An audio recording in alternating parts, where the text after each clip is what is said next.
Now, there are only two banks that I currently recommend to my viewers, my friends, and even family members when it comes to having a savings account. And those are going to be two companies I use on a regular basis. The first one here is with SoFi Money, and the second one is with Capital One 360. Now, I'm going to break these down a little bit more for you, but if you just wanted that quick information, I'll have them linked in the show notes down below. You can check them out. Gets everything that you need right away. Some of those are affiliate links, of course, in the show notes, but stick around if you want to learn just a little bit more on why these are the best banks for savings accounts.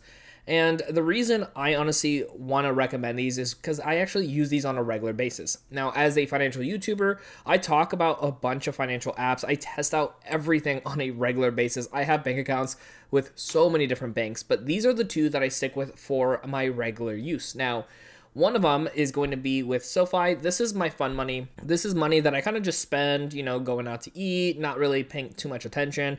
A little bit of money comes into this account every month, and then I just go ahead and use it. Now, I also have my Capital One 360 account, and this is going to be the one where I actually have all of my bills, a lot of big investments for the future, such as you can see here, any emergency funds, Christmas funds, and other things like that.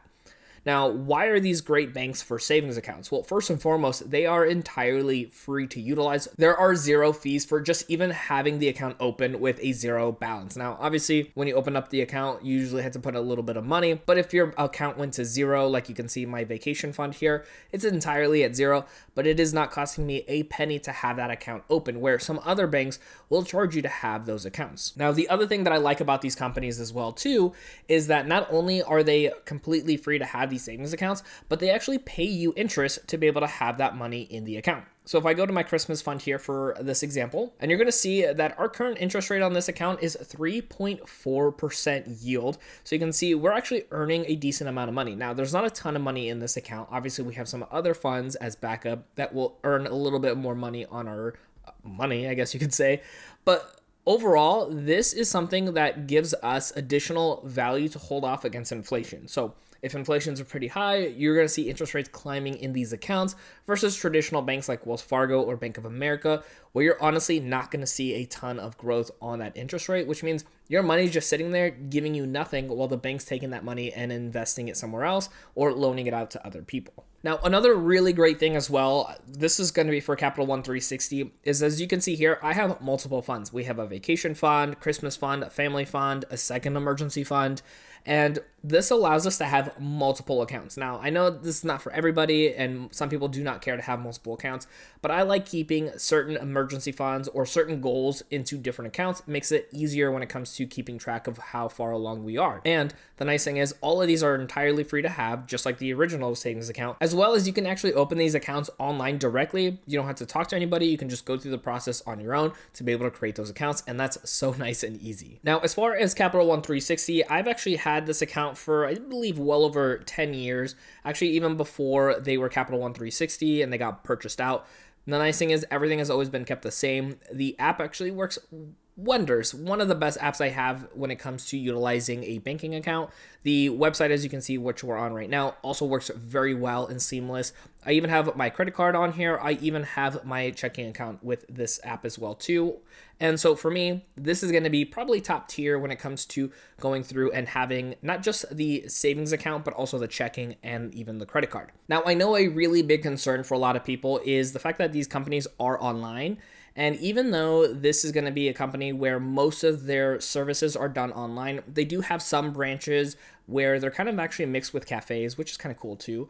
But for those who are kind of concerned about it, honestly, Capital One 360 takes care of everything online and over the phone with me. It's a breeze. I've even actually purchased a home through this process where I've actually had to work with Capital One to do wire transfer and everything else, and it was seamless. I didn't have to worry about going into the bank to get any of that stuff done. So if we go back over here to the SoFi account section, SoFi has a lot of similar aspects to what Capital One 360 has. The only reason I have both, again, is because I have different uses for the money that are in these accounts, but they both work so well and so flawlessly that I do highly recommend either one of them. It's not really a question of which one's better. Both of them have almost very similar features. They both work great online or through the phone app. You can also even create multiple savings accounts with the SoFi account. Now, one big difference between SoFi and Capital One is the fact that SoFi actually gives you this process of trying to combine all your financial aspects into one app altogether.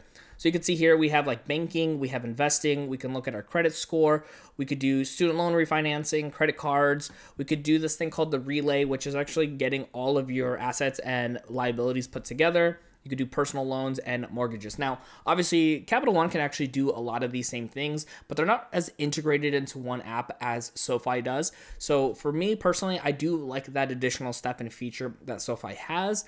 But overall, both of these are going to be great companies to go with when it comes to utilizing for a savings account. Now, one downside with SoFi is that if you just have an account with them for your banking, you're just going to get the lower end of the APY for savings. But if you actually have your direct deposit money going in on a regular basis, you can actually bump up your APY to a much higher yield. Right now, I believe it's about 4% on that money, which is a little bit higher than Capital One. Now, like I mentioned earlier, I'm going to have a link for these companies in the show notes down below for you, so you can go ahead and check them out. Some of those links are going to be affiliate links, but they help us produce more free content just like this for you. Now, once you're done checking out those links, I'm going to have this video right over here for you to actually go a little bit more in depth with one of the companies that we talked about here today.